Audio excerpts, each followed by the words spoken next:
Hakika kati ya wachezaji ambao binafsi sitashangaa hata kidogo endapo watajitokeza katika orodha ya wale watakaowania tuzo ya mchezaji bora wa msimu ni pamoja na Peodo Pacome Zouzoua, mchezaji wa kimataifa kutoka Ivory Coast ambaye ndani ya Yanga chini ya kocha Hamdi Belud ambaye aliongoza Yanga mwisho wa msimu na kutoa ubingwa wa ligi kuu Tanzania bara kwa msimu wa 2024-25. Huyu Peodo Pacome Zouzoua ni katika wale wachezaji mihimili hasa katika eneo la kushambulia, akifanikisha mipango mingi ya Yanga, akivuruga safu ya ulinzi ya wapinzani, lakini akifunga na kutoa assist. Wakati huo timu inapopoteza mpira, Peodo Pacome Zouzoua ni aina ya wachezaji ambao si wavivu. Anarudi eneo la kati akiungana na viungo wake kina Mudathir Abbas, kina Khalid Aucho Doctor, kina Juka Abuya, lakini pia anaungana na mabeki wao Shadrack Isaka Boka, Izra Patrick Mwenda, Dickson Job, Ibra Baka kuhakikisha lango lao linakuwa salama. Huyu Peodo Pacome Zouzoua wakati mwingine hutambulishwa kama Le Professeur, jina la utani ambalo alilipata tangu akiwa kwao nchini Ivory Coast, ambako msimu kabla hajatua Yanga yeye ndiye alikuwa mchezaji bora wa msimu wa ligi kuu kule nchini Ivory Coast, tunasema MVP. Na sasa kwenye msimu huu kuna kila dalili kwamba atakuwa miongoni mwa wale tutakaowania, na pia sitashangaa endapo sio tu kuwania akashinda tuzo hii. Kwa sababu gani? Juu ya ubora, uwezo wa hali ya juu alioonyesha msimu huu, na sio tu kwa yeye mwenyewe binafsi, lakini pia mwisho wa siku kile alichokionyesha kimewezesha timu yake kupata walichostahili kwa msimu huu. Kumaliza ligi kuu Tanzania bara wakiwa na pointi 82, hiyo haitoshi, wakaweka rekodi ya kufunga mabao 83 na kutoa ubingwa wakiwa ndio timu ya kwanza kutoa ubingwa wakiwa wamefunga mabao mengi kuliko idadi ya points. Yani Yanga wamefunga mabao 83, wamepata pointi 82. Idadi ya mabao imezidi moja kulinganisha na idadi ya points. Hii ni performance, ni ufanisi usio wa kawaida. Pointi 82 kati ya 90 tokanazo na mechi 30, maana ni ufanisi wa around 91%. Yanga ikiwa ndio timu yenye ukuta imara zaidi, ikiruhusu mabao 10 tu, na ikifuatiwa na watani zao jadi Simba ambao wamemaliza ligi wakiwa wameruhusu mabao 13. Sasa mafanikio haya ya Yanga katika kufunga, katika kuzuia, Peodo Pacome Zouzoua mgongoni nambari 26, nywele zake kama zina bleach, huwezi ukaacha kumtaja. Katika mechi 30 Peodo Pacome Zouzoua amecheza mechi 26. Kwa unaweza kaona namna gani zile tunasema game involvement imekuwa ya juu. Uhusika wake kwenye mechi, amekosa mechi 4 tu, na tena amecheza kwa dakika 1579. Ligi nzima Yanga amecheza dakika 2700, yeye amecheza dakika 1579.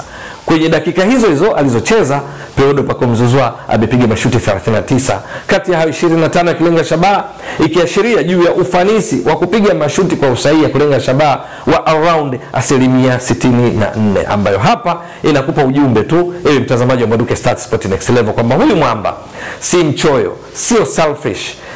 Ipo katika baadhi ya nyakati amekuwa akitaka afunge yeye wakati wenzake wamekaa vizuri, lakini kufanya hivyo kunathibitishwa na namba kwamba 64% alipiga mashuti kwa usahihi. Hilo linamfanya awe si miongoni mwa wale wachoyo kivile, ingawa katika mechi dhidi ya Simba kuna tukio ambalo lau kama angetoa pasi wangeweza kupata bao lingine. Sasa kwenye mashuti yale 25 aliyolenga shabaha, huyu mwamba akafunga mabao 12, likiwa mabao tamu zaidi kwake na kwa wapenzi na mashabiki wa klabu yake ya Yanga ni bao ambalo alilifunga la utangulizi katika mechi dhidi ya Wekundu wa Msimbazi Simba kwenye dakika ya 66, ikitokana na mkwaju wa penalty ambao ilizalishwa na yeye mwenyewe wakati akijaribu kutaka kwenda kumtungua golikipa Musa Pimpin Kamara, akafanyiwa madhambi ambayo mwamuzi Mohamed Amin Omar kutoka Misri aliashiria mkwaju wa penalty ambao alitendea haki. Lakini dakika 86 akatoa pasi ambayo ilimwezesha Clement Mzize Walid kuifungia Yanga bao la pili. Kwa lugha nyingine, yale mabao mawili katika mechi ya dabi dhidi ya Simba Juni 25 kwa Mkapa yaliwezesha Yanga kuwa mabingwa, alihusika kwa 100%. Sasa kufunga kwake mabao 12 katika mashuti 25 aliyopiga, ikiwa ni uwezo wa kubadilisha nafasi kwa mabao, goal conversion rate, yani jumla mashuti kapiga 39, 25 vilenga lango, kufunga mabao 12, maana yake goal conversion rate ni around 31%. Hiyo haitoshi, akatoa assist, pasi za mabao 10, jumla akichangia mabao 22 ndani ya Yanga, na hivyo kati ya mabao 83 aliyofunga utagundua kwamba mchango wake wa mabao kwa maana aliyofunga mwenyewe na kutoa assist ni around 27%. Huyu ni Peodo Pacome Zouzoua. Katika orodha ya wachezaji waliotoa pasi za mabao nyingi, tunasema top assist provider, Peodo Pacome Zouzoua hachezi mbali. Namba 1 ni Faisal Salum Feitoto wa Azam, katoa assist 13.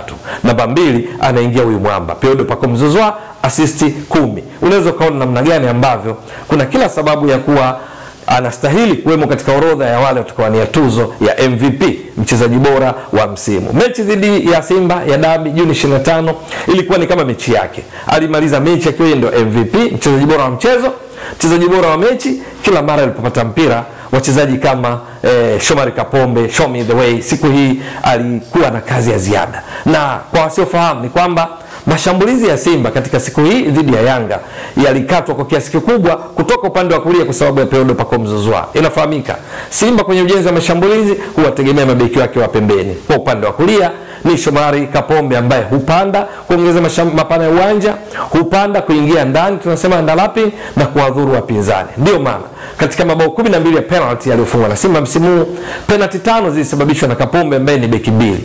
Kapombe amefunga mabao 3.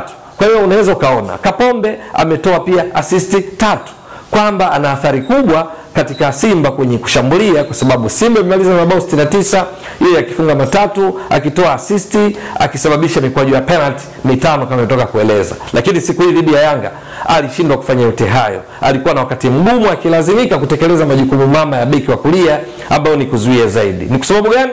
Ni eneo ambalo alikuwa akikabiliana na Pacome Zouzoua, hivyo hakupata fursa ya kupanda kwenda kuadhuru wapinzani kama alivyozoeleka.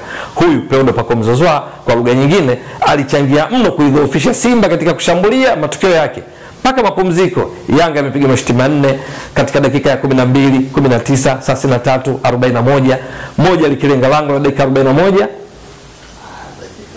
7 na sekunde 20. Yes. Kwa hiyo Peodo Pacome Zouzoua akamfanya Kapombe ashinde kuwa effective katika kushambulia, akajikuta muda wote akitekeleza majukumu ya kuzuia, na hivyo kuiathiri Simba katika ujenzi wa mashambulizi, kwa sababu yeye ni miongoni mwa wachezaji ambao kocha Fadlu Davids huwategemea sana katika ujenzi wa mashambulizi. Ni kwa sababu ya kile alichokuwa akifanya Pacome. Akipata mpira, wakati alipoamua kupiga chenga, kuidribble mipira, kuikokota, mara nyingi alifanikiwa. Wakati mwingine walikuwa wakimfukuza kujaribu kumzuia, walijikuta wakilamba sakafu bila ya mafanikio. Alikuwa kwenye kiwango bora sana huyu Peodo Pacome Zouzoua. Swali ni kwamba je, ataingia katika orodha ya wale wanaowania tuzo ya MVP? Na kama akiingia, je, atafanikiwa kutoa tuzo ya kuwa mchezaji bora wa msimu wa Ligi Kuu Tanzania Bara 2024-2025? Hilo ni swala la kusubiri. Ewe mtazamaji wa Mbwaduke Stats Sport Next Level, endelea kuunga mkono channel hii kwa kuhakikisha kama una subscribe, una share, una like na kucomment. Mwasilishaji wako ni mimi Ramadhani Mbwaduke almaarufu kama Mzee wa Data. Shukrani jazilan. Bye bye.